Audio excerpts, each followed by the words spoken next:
Hello, we are the Oakland Marketing Firm, and this is an analysis we've done. The group members that worked on this are Mohammed, Remco, Ramya, David, Joshua, and myself, Vincent.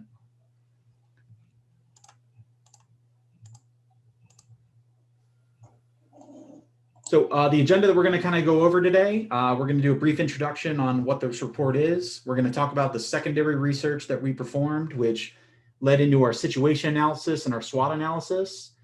We performed primary research on the market. This combined with our secondary research informed our brand positioning and our perceptual mapping, as well as our brand personas.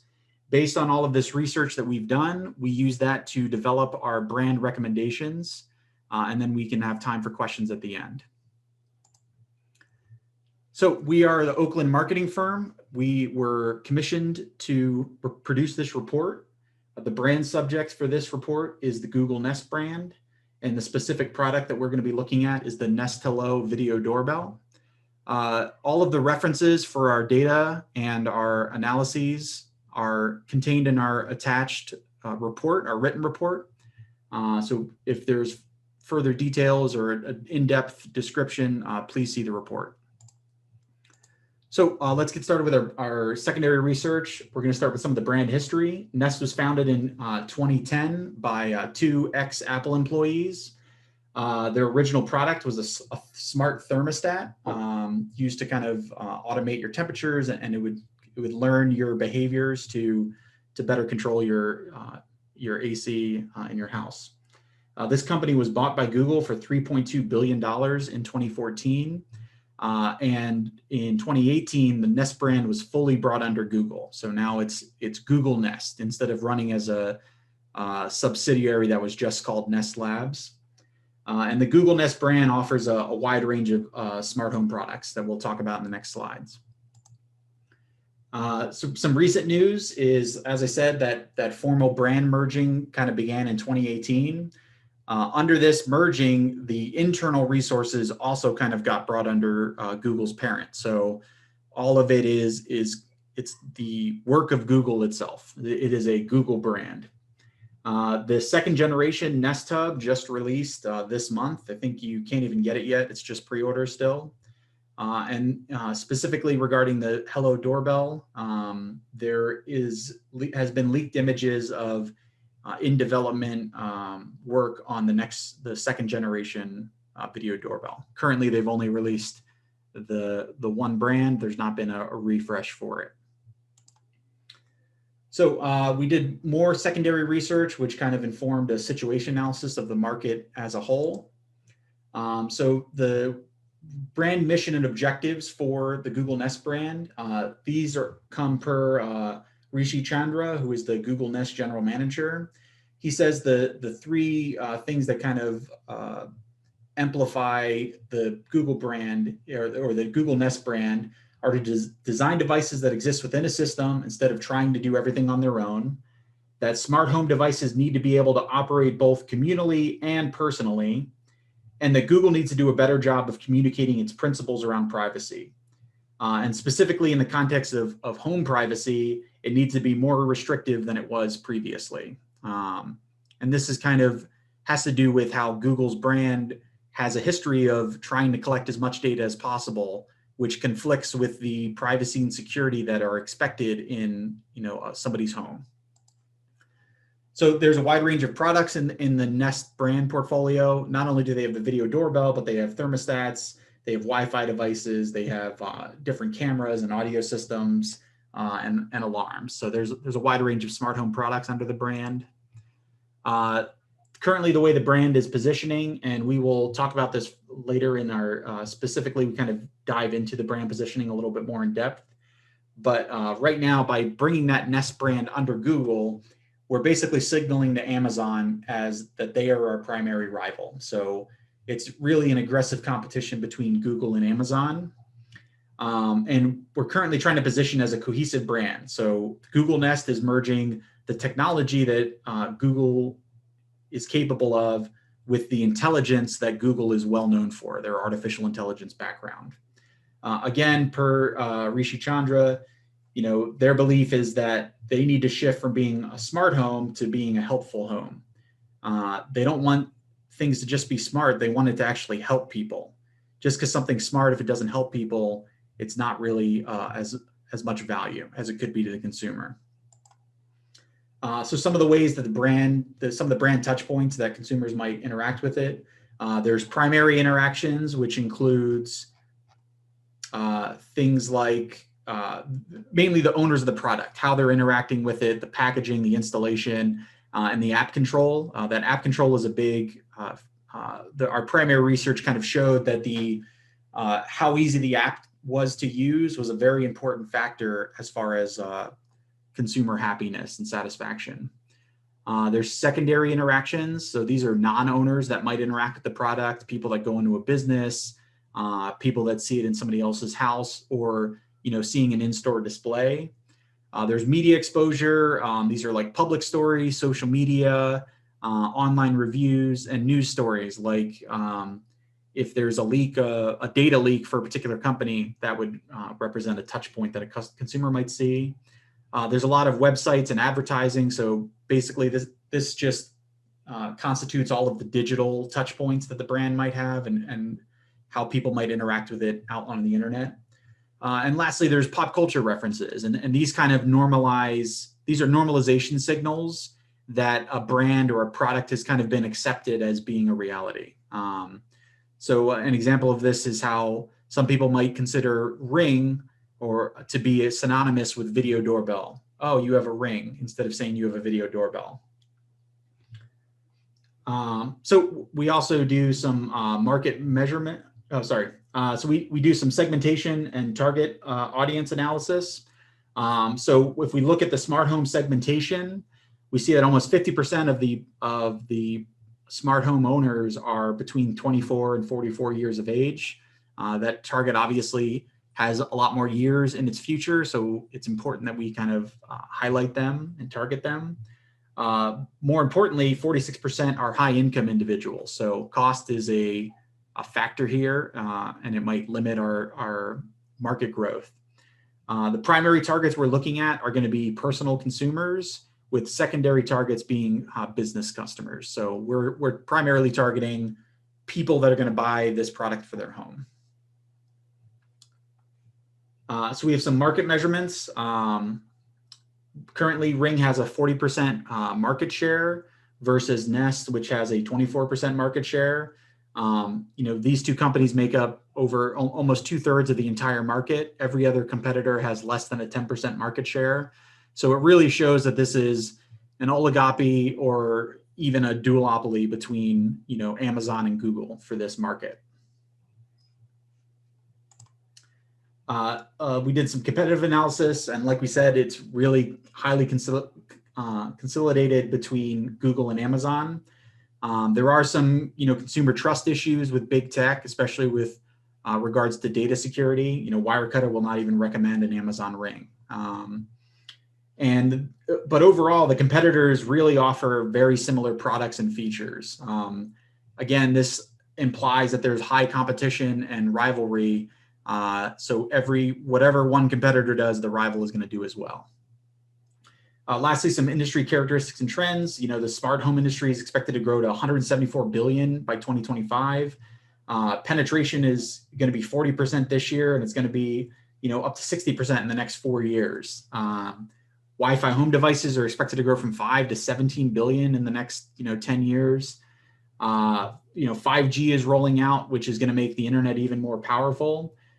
So there's a lot of market growth potential here. And it's important that, the tech companies are working together to develop their industry standards.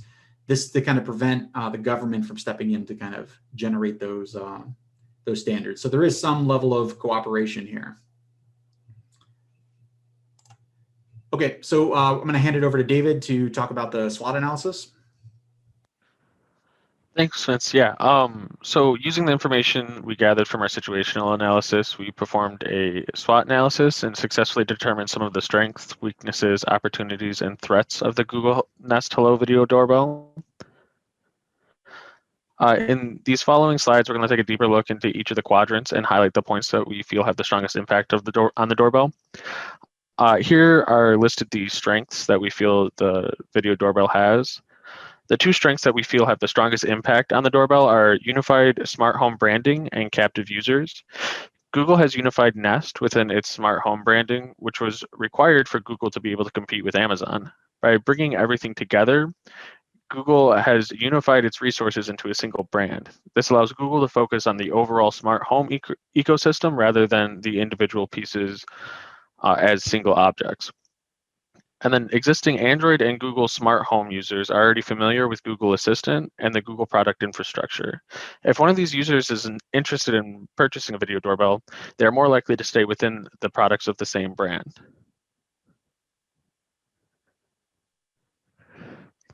Here we have listed the weaknesses of the video doorbell, and the two weaknesses we feel have the strongest impact on the doorbell are the single product model and the electrical wiring dependency. So as of now, Google only offers one model of the Hello. The primary competitor of the Hello is Amazon's Ring, for which there are multiple models and a range of prices, several of which are less expensive than the Hello.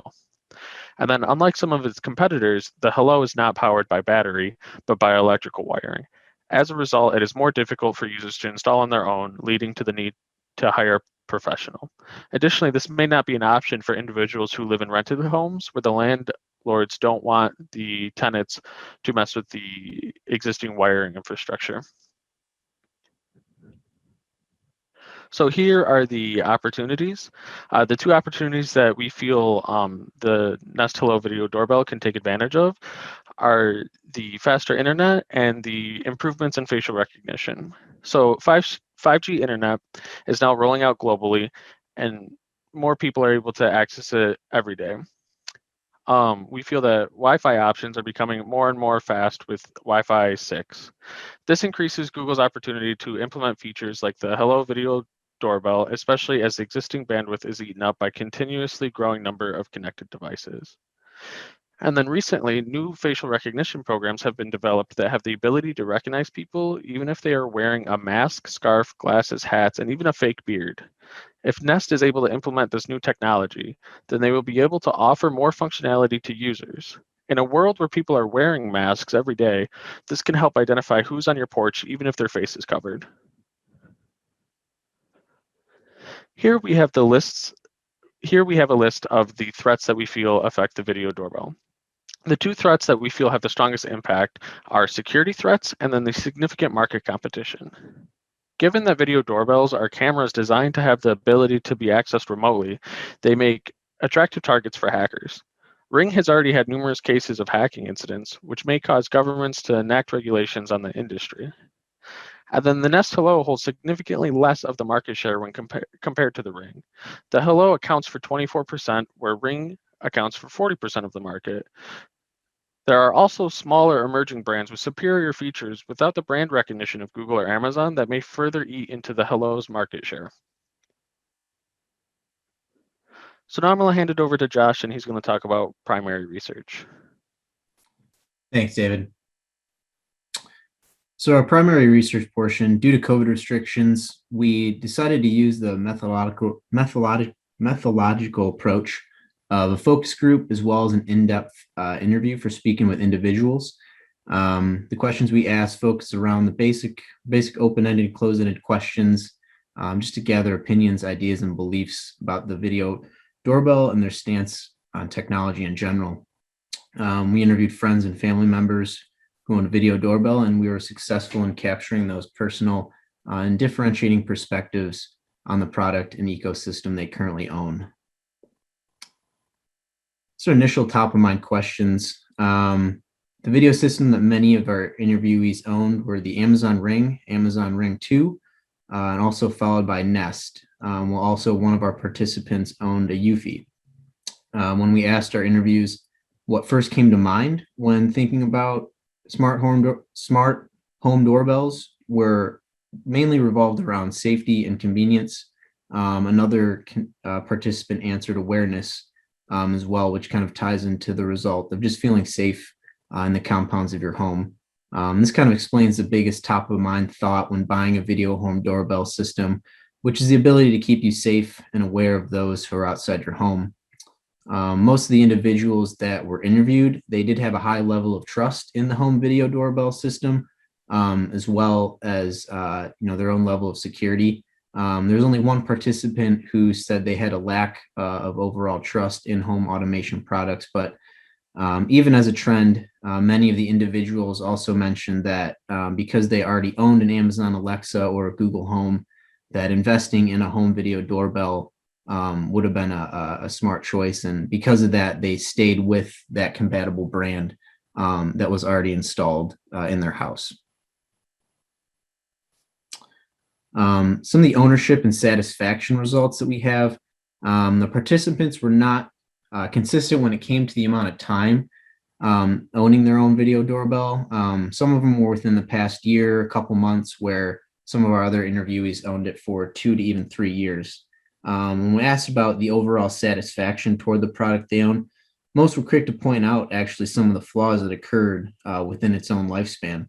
One of the complaints from Amazon Ring users was that on occasion, the video not only didn't go live quick enough, but they weren't, receiving notifications. And by that time, sometimes the person at the door was already gone. Another Ring owner said that in the past 6 months of ownership, the entire doorbell system is completely slowed down, and it wasn't working as smoothly as it did before. Other participants answered the questions just as though they thought they were satisfied with the product. They said that it provided protection around the house, and mainly they were concerned with being able to see packages when they were delivered. Some of the technical components that revolved some of the questions, most of the participants answered positively about owning video home doorbell systems and were happy to be early adopters of that new technology. One of the older participants, mentioned that she might not be an early adopter because she does like to see other products, reviews over a course of time before actually purchasing. The most important feature for all the participants was the ability to tweak the settings so that their video could be customized to the manner that they actually wanted it. When participants were asked about their least favorite features on the home doorbell, the one thing that stood out the most was the fact that many of them said they didn't even use the actual doorbell feature. By the time someone was at the door, many times they received that notification that they were already standing in place, or they were waving at the camera already. As far as overall brand opinion, there was none of the in-depth interviews. No one interviewed actually thought that one video system was better than the other. When asked if they would refuse to buy a competitor, there wasn't any ill feeling toward any other brand. And as far as switching to a competitor's product, many said they would stay within the same brand that they currently own, unless a competing brand offered, better connectivity to different smart home devices within their residence. And if someone were to recommend a brand to a family member or close friend, many said they would just recommend the brand that they would already own. So this is just going to be a clip from one of our interviews that we did. We think this question really highlighted why, as much as we thought security was really important, it seemed like data security wasn't as important as it could be. How do you think video doorbell brands handle your private data? I think that no matter what, there's going to be the risk. I think it's just kind of the world that we live in. I think no matter who you give your data to, it's just make the assumption that it's probably going to be broken into at some point on their website. I don't think it matters how good their security is. Sooner or later, there'll be a breach. So, you trust it as much as you can, I guess. If you feel it's that big of a risk, then I feel like you wouldn't own any sort of product like this if it's that concerning. And I'm going to hand this over to Ramya. Hey Josh, thank you. Hello everyone, this is Ramya Mudumba. So my part of the presentation is about brand positioning and the perceptual mapping. So what is brand positioning? Positioning refers to the place that a brand occupies in the minds of customers. So it's like what benefits do you want them to feel when they think of your brand? It's like a heart of the marketing strategy, and there are some basic strategies for brand positioning. Identifying your value. So identify your brand's primary value. For example, if your mind goes to the quality, consider values like accuracy, consistency, craftsmanship, etc. Or if you want to express customer service, look at the values like accessibility, approachability, care, and communication, etc. And identify competitors.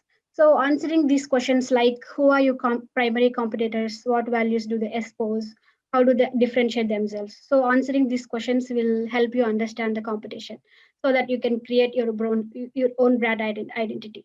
And the differentiate, identify what makes your brand differentiate from competitors. Like your brand might have a large portfolio, or your brand has the best customer service, or your product has the best quality, things like this.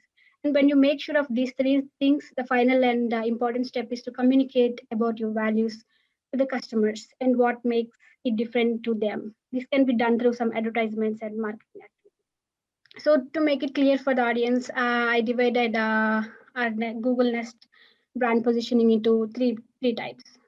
So the first one is quality position. So the quality is most important components of a brand, and maintaining a good quality is a good way to distinguish yourself from the competitor, right? So one of the advantages of a Nest Hello is excellent video quality with a 1600 by 1200 resolution and a 160 degrees viewing angle, and there were some reviews that Google Nest takes higher price as the best video doorbell over its competitors like Ring, etc.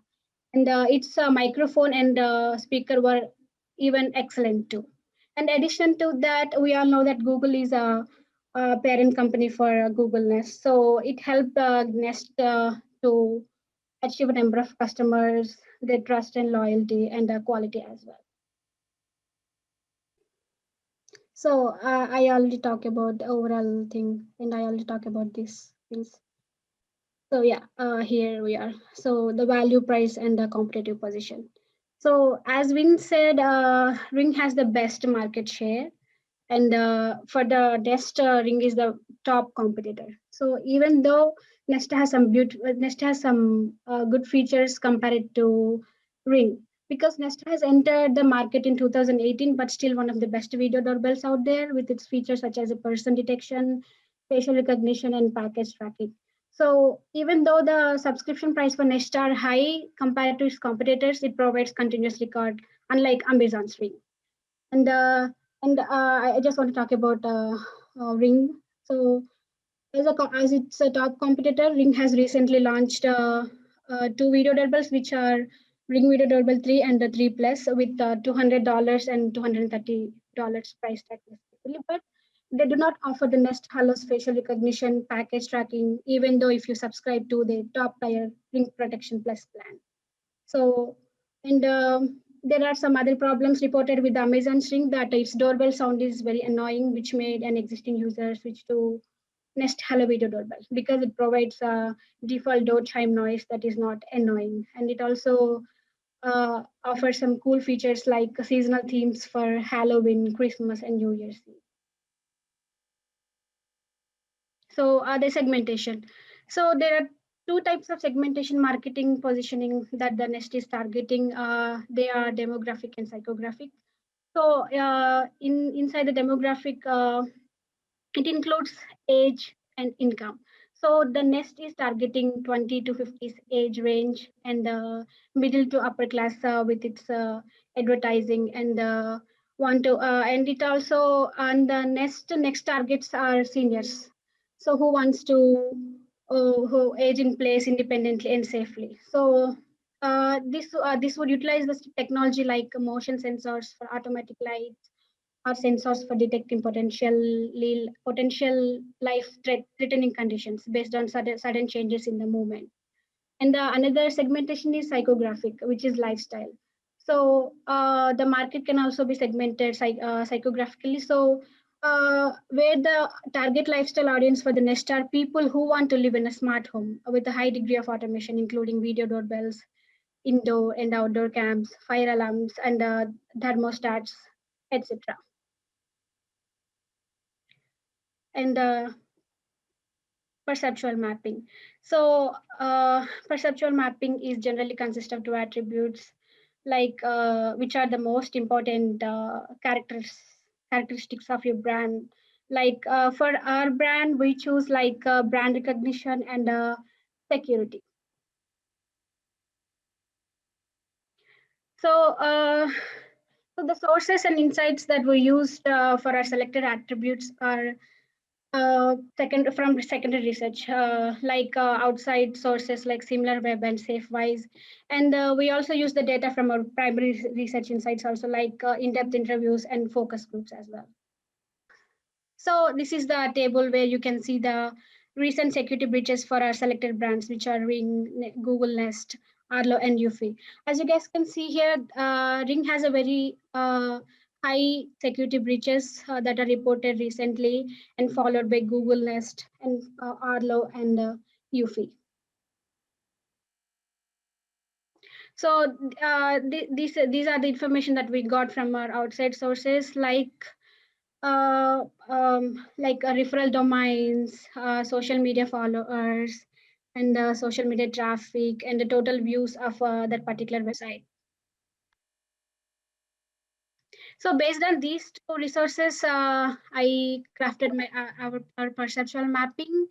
So as you guys can see here, Ring is on the negative side of the security, low security and low security, which is data and both home security as well.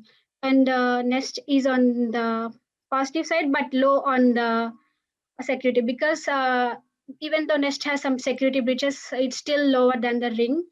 And when you go to Arlo and Eufy, Arlo has some two-way authentication, which is a minimal security breach when compared to Ring and Nest. And the Eufy doesn't have any security breaches other than the two-way authentication, because Eufy stores all of its data internally. So security breaches for Eufy are much lower than compared to the ones who saves their videos externally on the servers. So based on our perception map, I recommend that Nest has to increase its brand recognition, and it has to improve some of this security breaches. And brand personas will be taken care of Remco. Hello, my name is Remco Giele, and I'm going to tell you something more about brand personas. In the interviews and all the information we gathered, we created two personas for who could buy the Google Nest doorbell. The first persona we created is Wei Lau. He is an Asian man who is 52 years old. He works as a data analyst for a big company, and he lives in San Francisco in California. His life motto is, I love to live life, but I also want to monitor everything. And that means like he loves to do nice things in his lives, but he also wants gadgets and like data to analyze everything, like gas or water in his house, that kind of things you need to think about. He lives in the suburbs from San Francisco together with his wife. He's now married for a couple of years. And after he graduated for his master, he started to work. He has a good paid job as a data analyst, but he also likes to spend his money on gadgets to improve his convenience. That's why he could buy the Google Nest. Wei is a big tech guy. He loves all kind of gadget. He has more products from Google, and that's why he wanted to buy the Google Nest. His job demands traveling and meeting with new clients in different locations. So often he's not at his home, and he's far from his home, but he can still check who is coming to his door via the Google Nest video doorbell. Why does Wei use the Nest video doorbell? That's because he is really into tech products. He chooses for the Google Nest product because he only wants Google products, because he thinks it works better with this Android mobile, and he has other Google products, so it's easier to use. Yeah, his media consumption is like he uses media devices a lot to check how everything is going, what I just described. Like if he is on a far business trip, he can still check if somebody brings a package for him. Um, and like the USPs for Way are new techniques. So Google's always bringing the latest techniques out of video doorbells. It's compatible with the other Google devices and the security features they have to offer. Then we go to the next persona. Yeah, the next persona is Linda Greiser. She is a 40-year-old lady, and she has her own small business company. She lives here really close to Oakland University in Auburn Hills, Michigan. And her motto is, I want to feel safe in my own house when I'm home alone. Yeah, Linda lives alone, close to Detroit, and the backstory of it is that she heard there are some criminals close to her. So there were some criminal activities, and that's why she's not feeling safe anymore here in the suburbs of Detroit.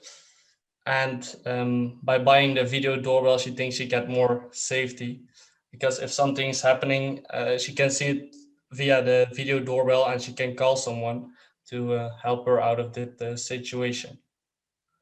For the rest, Linda's running a small business in beauty care. She does the beauty treatments by herself, but she also keeps up with social media posts and accounting for the organization. She is not that much on her phone, but like apps like the video doorbell, she thinks that's really important to stay up to date if there's something happening. The pain points why she would buy a Google Nest video doorbell is the safety. She feels more safe, and she has the feeling like Google has to offer more safety than other companies.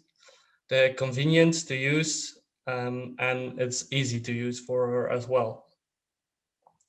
The USPs for Linda are it's the safest in the market for if you compare it to the Amazon Ring. It's easy to use for her, and the security features are good. Now I'm gonna hand it over to Mohammed. Thank you, Ramko. So our team has provided some like recommendation to the NIST management. This recommendation includes strength that we thought the brand should like leverage. One of the strengths is the fact that NIST is a unified smart home branding under Google, and that gives it the ability to compete with market leaders such as Amazon. Also, as NIST is creating a unified and cohesive consumer platform for smart home products, it will allow them to focus on every new features and device related to smart home products. So NIST need to continue to capitalize this to further strengthen the brand and like in the market. Another strength we think is the captive users. From what we have learned, consumer who purchase Hello Video Doorbell say that they choose Google Nest because they are familiar with Google smart products, like the smartphones and Google Nest smart home products. Also, consumer think that Google Nest products work like well together, and that leads them to add more smart home products from the brand. We think Nest should leverage this strength by focusing on marketing more products combinations and target more consumer with that. In terms of opportunities, we think that faster internet, such as the release of 5G and Wi-Fi 6, there is a lot of potential market share to grab, which makes it crucial for Google Nest to grab as much as possible from that market. About the facial recognition improvement, with Nest being the second in the market after Amazon, there is an opportunity to advance their technologies to surpass the competitors. the latest improvement of facial recognition technology suggests that it can like detect or see like people with partially covered faces, which is happening today, that during the pandemic everyone is wearing a face mask.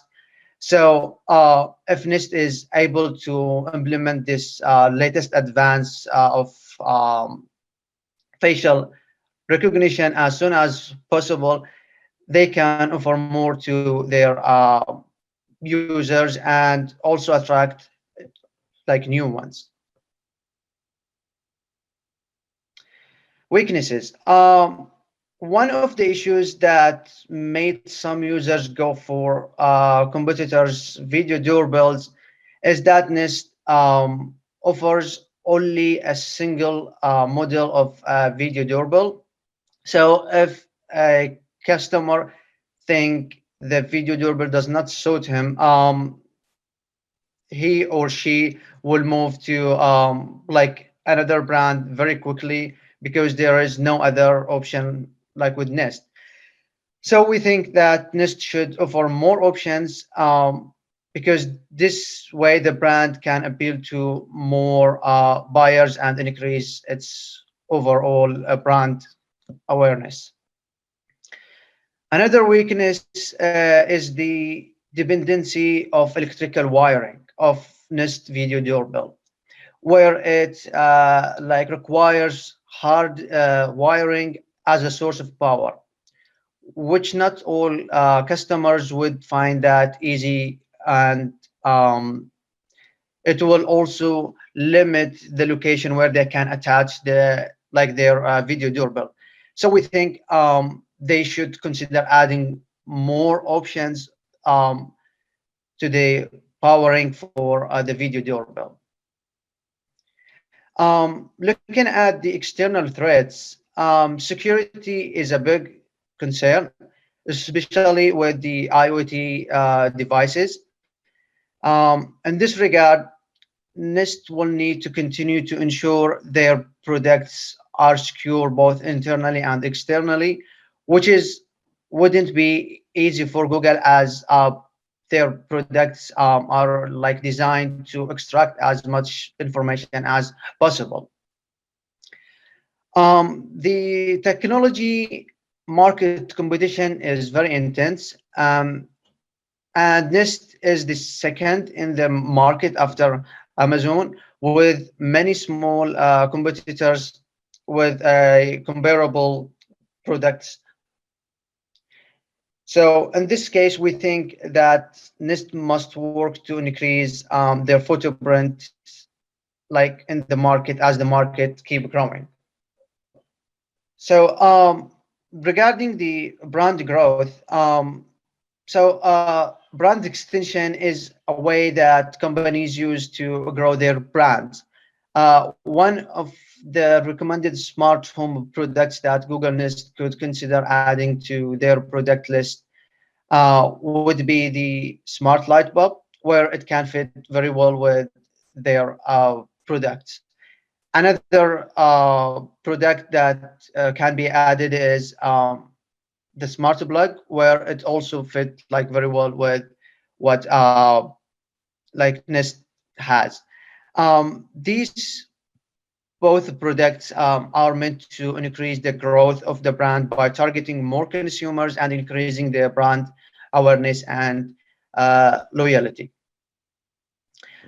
In terms of partnership, we think that Google Nest can add value to its own product and services by establishing collaborative partnership with government and non-governmental organizations. For example, the fire department can be a government organization partner. NIST can develop an integrated system that works directly with local fire department, which can notify them in case of a fire and let them know like how bad the situation is and like number of people inside the building and so on. As user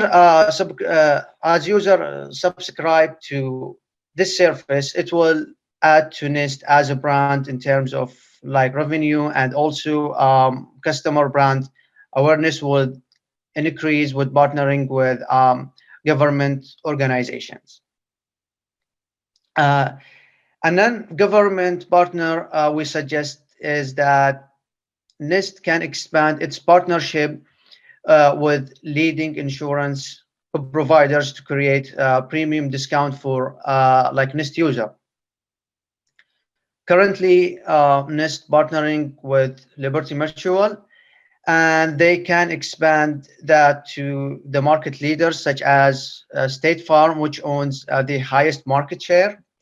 So by this way, Nest will increase brand awareness and consumer loyalty, which means the brand will grow further. Brand touch points, which includes pre-purchase, purchase experience, and post-purchase experience. One way Nest can enhance those customers' experiences is by providing Nest expert in their distribution locations such as Walmart, Best Buy, and Home Depot to provide a complete demonstration uh, of Nest products. This can be also like recorded and made available online for those who can be present at the location or during unexpected times, such as during the pandemic. As we learned from our interviews, a complete demonstration of products helps to inform consumer purchase decision. So this will provide customers with solid knowledge about the product and help them to answer like any question they may have easily, so that users face less difficulties using Nest products. So this is just if anyone has any question, and thank you for listening to us.